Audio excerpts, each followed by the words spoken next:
শত জল্পনা আর কল্পনাকে অবসর ঘটিয়ে অবশেষে আমরা যারা সাধারণ পাবলিক আছি, যারা সোশ্যাল মিডিয়া প্রেমিক আছি, তাদের মাথায় স্বস্তির ফিরল ভাই। আমরা অবশেষে আজকে দুপুর 3টার মধ্যে 4GB ইন্টারনেট পাচ্ছি। আজকের মধ্যে চালু হবে ভাই। আমরা আজকের পর থেকে ফেসবুক, ইউটিউব, টিকটক সব কিছু চালাইতে পারবো নিজের মতো, আগের মতো। এর সাথে আরও একটি গরম খবর আছে। আমাদের এমপি মহোদয় উনি একটি গরম খবর দিয়েছেন ভাই।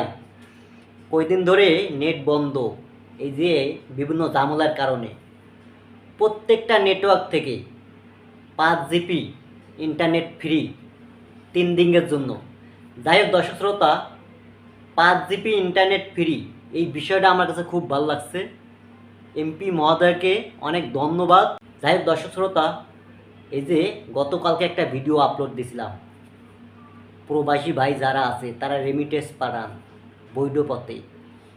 এই ভিডিওটার নিচে ভাই এই যে একের পর এক বগা লিখতেছেন ভাই। ভাই আমরা কি আজও মুসলমান? আমরা কি মানুষ? একটা মানুষকে কিভাবে এই যে আজে বাজে কমেন্ট করেন, আমার মাথায় খেলে না। যাই হোক দর্শক শ্রোতা, আমি আপসেট না, কারণ কি আমি সত্যটা বলি, হক কথা বলি। এতে যদি আমার মরণ আসে কোনো যায় আসে না, কারণ মরতে তো হবেই। আমি মারা যাব, আমি কারো দালাল না, আমি দালালি করতেছি না, আমি সত্যটা বলতেছি। আমি যদি একদিন গার্মেন্টসে না যাই, আমার বউ বাচ্চাকে কেউ ভাত খাবার দেবো না, না খায় তারা মরবো। তাহলে আমার কষ্ট আমাকেই করতে হবে। সত্যটা বলার চেষ্টা করি। ভালো লাগলে ভিডিওটি শেয়ার করবেন। সবাই ভালো থাকবেন, সুস্থ থাকবেন। আল্লাহ হাফেজ। আসসালামু আলাইকুম।